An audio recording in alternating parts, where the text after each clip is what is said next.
Сейчас вправо поворачиваем. И слышно. Слышишь? Тык-тык-тык-тык-тык-тык. Вот слышишь?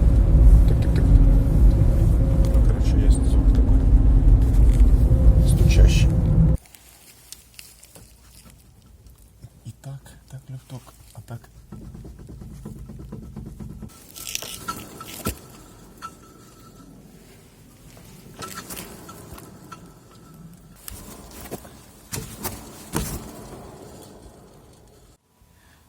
Подшипник будет фаг.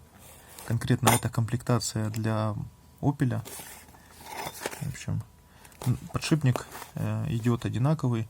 Там на кучу Opel, на Омегу, на Вектру, на Лачетти, на Ford Connect. Ну там, короче, в описании я напишу список автомобилей, которые я точно знаю, что там точно такой же подшипник, как на Ford Connect.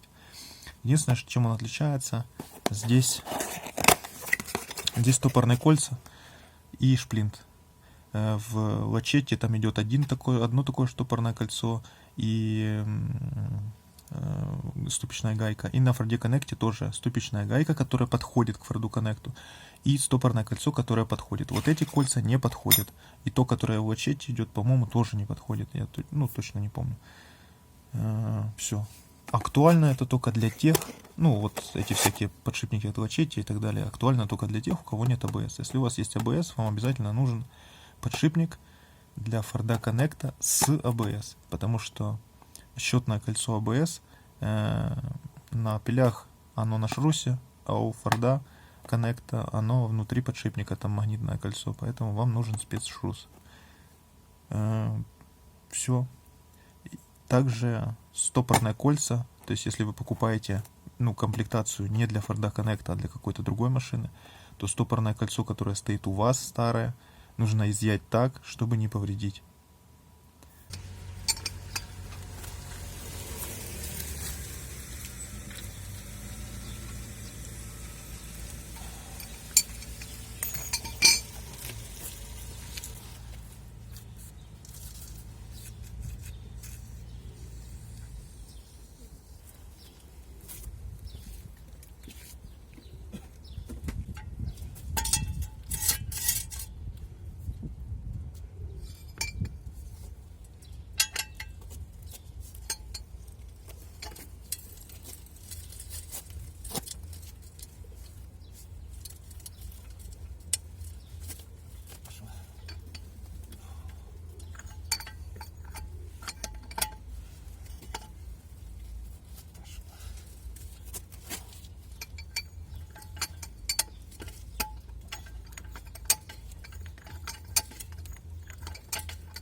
В общем, наверное, сейчас сниму еще, ну, верхние болты откручу там под капотом и сниму просто весь стойку вместе с поворотным кулаком.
Все, чищу посадочное место, сейчас буду присылать.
Всім щасливо.